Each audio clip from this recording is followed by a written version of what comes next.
and pushing blame on us. I take strong offense to that. You know, I'm sorry, but I'm just going to ask you if you could be a little less aggressive, because every time I come here, you're very aggressive.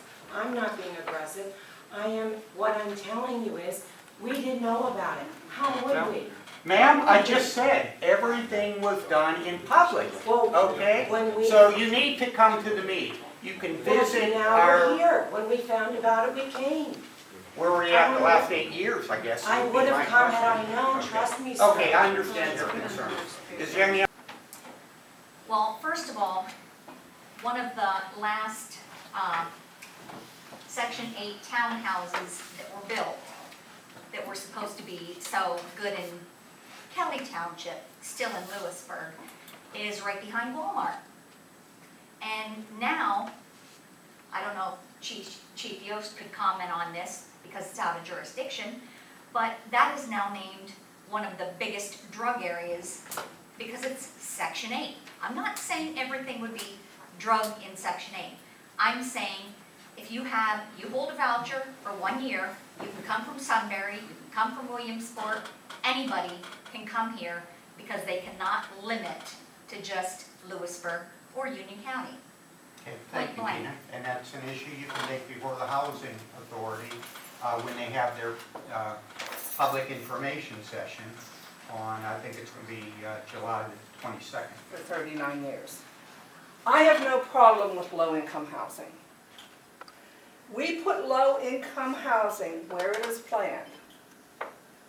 Chances are the other units are not going to get sold.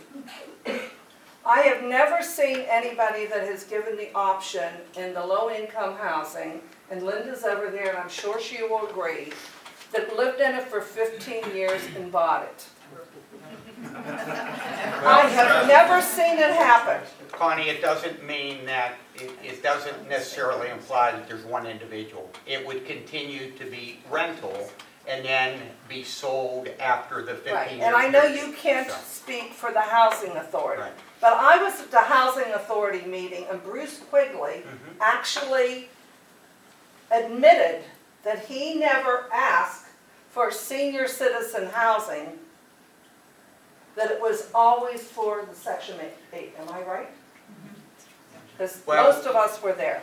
You know, I take exception to that because all along as this project was being developed, it was intended to be senior housing. Now, when it switched, I don't know. I was told it has something to do with the financing request they made from the Pennsylvania House Financing Authority. Well, you know, I just want to make a comment. I was writing up a contract the other day on the house. Very concerned about what was next door, which is low income. And also the taxes. And the gentleman walked away. And we have many of those people right now that are not choosing Lewisburg because of the taxes.